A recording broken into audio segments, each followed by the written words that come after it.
We're going to be talking about Sibo and how it affects you and what to do about it. Sibo is an abnormal number of bacteria in the small intestine that comes up from the colon.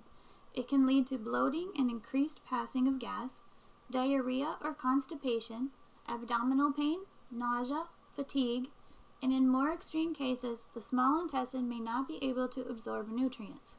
In these situations, you may also experience weight loss and anemia or iron deficiency. Specialists understand that there are different levels and types of Sibo.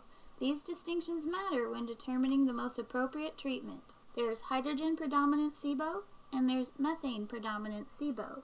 Use of certain medications could be linked to Sibo. These include narcotic medications, antispasm medications for irritable bowel syndrome, long-term use of proton pump inhibitors, which are medications that decrease acid in the stomach to control heartburn, frequent use of antibiotics, which can alter the bacteria in the small bowel. Of course, there are other items that can contribute to Sibo as well. Post-infections, generally caused by certain autoimmune diseases. This is generally due to susceptibility and use of medications needed to treat it. Diabetic enteropathy is a less-known manifestation of diabetes in the GI tract that affects the large bowel. It results in diarrhea, constipation, and incontinence, which generally happens more often at night.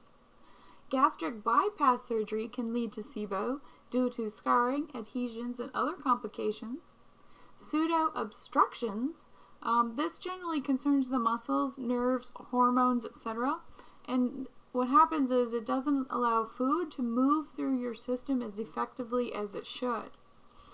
Abdominal surgeries can also trigger Sibo due to scarring and adhesions.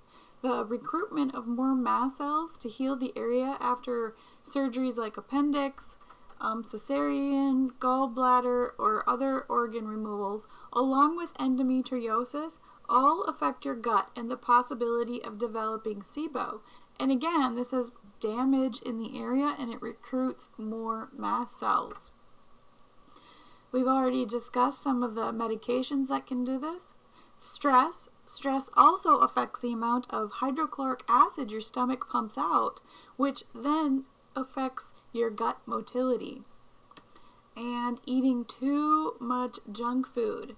So, decreased digestive enzymes, nutritional deficiencies and hormone imbalances, taking medications and birth control, gastroenteritis, and diets high in carbohydrates and sugars will all lead to Sibo.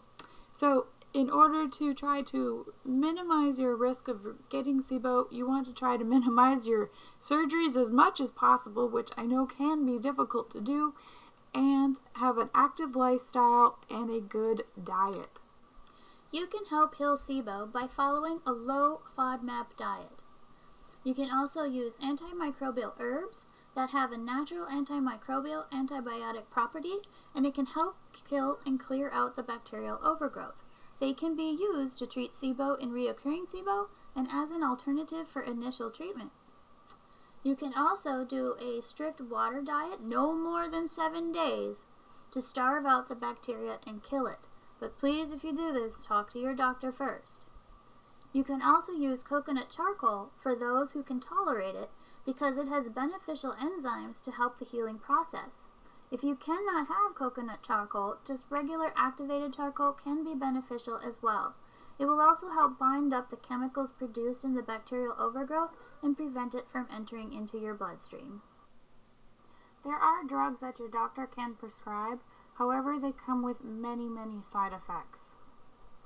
If natural methods and medications are not working, seeing a specialist and following a very specific protocol can help you get to the bottom of your Sibo issues. Unresolved or recurring Sibo will lead specialists to test these following items in order to help diagnose the cause. But again, I cannot say enough how much a proper diet and exercise can help prevent these issues from ever occurring.